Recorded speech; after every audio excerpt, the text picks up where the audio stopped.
Hello everyone. I thought since I played a lot of this mage deck on ladder and a bunch of people were interested, I'll make a little bit of a mage guide. I'll try to keep this brief, but I'll go through the mulligan a little bit on tips and tricks and other things to pay attention to with this deck. So let's dive right into it. This is the current mage deck that I'm playing. I've been swapping Dirty Rats in and out for Arcane Worms. I've been playing around a little bit with Pozic in this list or with Lady Nightjar. Lady Nightjar are kind of fun, but rather low win rate. Also, if you're playing against more control cards, you could, in principle, also run Siren Nathrius in this deck as it gives you an additional win condition. But this is the list I'm currently running. I'll put the video description again. But yeah, let's get right to the mulligan. First of all, in general, and the cards I like to keep, our cards are 1-drops, the Armor Vendors, the Suspicious Alchemists, and then sometimes the Arcane Artificer, for example, against Paladin, which is super prominent. I would even keep an Artificer on 1 going first, because you just want those 1/3s to trade with your opponents. Cards that I always like to keep are Cosmic Keyboard, since they ramp up quite quickly and they're very good for making an early board presence, and even giving you board while you play some of your slower cards. Then another card I always like to keep is the Prismatic Elemental. It just goes really well on curve unless you fill out whatever you have lacking from your current draw, because you get to discover it and spells are quite useful. Then against everything that isn't like spell DH or something that like goes off board, I think the Night Cloak Sandcom is very good. It gives you essentially the same as a code case quite early on in the game, and lets you fill out a lot of the curve and works against your opponent's early aggression.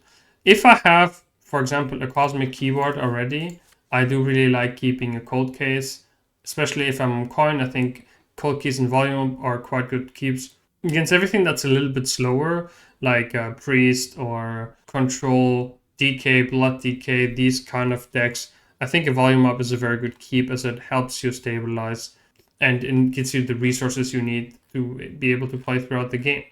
Alright, so this is like basically the shortest mulligan guide you can have on this deck. Those are the cards you always keep. Against decks like Enrage Warrior, you can also keep the Viper, because you know that you want to Viper their deck. And sometimes, of course, if you have like already, if you have a good early curve, you can keep a card like Infinitize to be able to fill out that curve, but I personally don't like keeping any slow cards. This deck basically just plays a lot for tempo early. It just tries to play like a good solid early game curve, especially with cards like Cosmic Keyboard, and then tries to become a little bit of a grinder deck later in the game. And feel free to stop by my stream, answer a bunch of questions to get a little bit more insight on how to navigate those late game scenarios, when to play Fizzle, how to get the screenshot, what cards to play, when to play for tempo, and so on. These decks, I think, are very hard to describe in a guide, but watching stream, you will be able to figure them out quite quickly. All right, volume up generally on coin. If you have anything like decent early game wise with it, I like keeping it as well. Like if you have like a 1-drop, 2-drop, and volume up, I think can be quite good. You also just have to consider that you don't want to overdraw too much. Queen Ajara in this deck, even though you might be quite tempted to go for the 1 mana thing that shuffles 5 random spells in your deck, since you can get them back from volume up, the best spell to get from this, unless you're playing against a control deck and you're out of cards, is just a Colossal, because a lot of this is about tempo. You should be able to refill your hand quite nicely with other effects. But yeah, playing this deck for tempo is quite important. That's why Pozic is currently also in the list.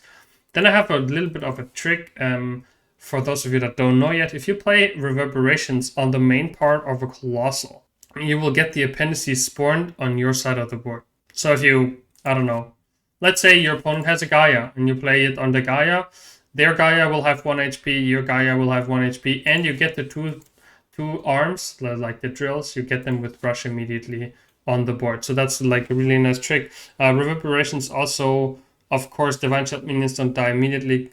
They're just also good tempo cards. I have a lot of games where I just play Keyboard on 2 and then Reverberations, anything that's like remotely decent on 3. And just getting the 3/3 from the keyboard is enough to get me tempo-wise through the early game. Yeah, and then of course, that's basically it for the deck guide. If you try to grind out games, you try to stack some alibis, and you try to make some really big Kel'Thuzards and get a lot of like fancy spells in your Grandmaster Romath. Hope you guys enjoyed this really short guide, and I hope to see you guys on stream. Let me know what you think. Let me know what other questions you might have, stuff that I might not have been aware of, but that I will be happy to answer in the comments below. Always remember, your value, be better.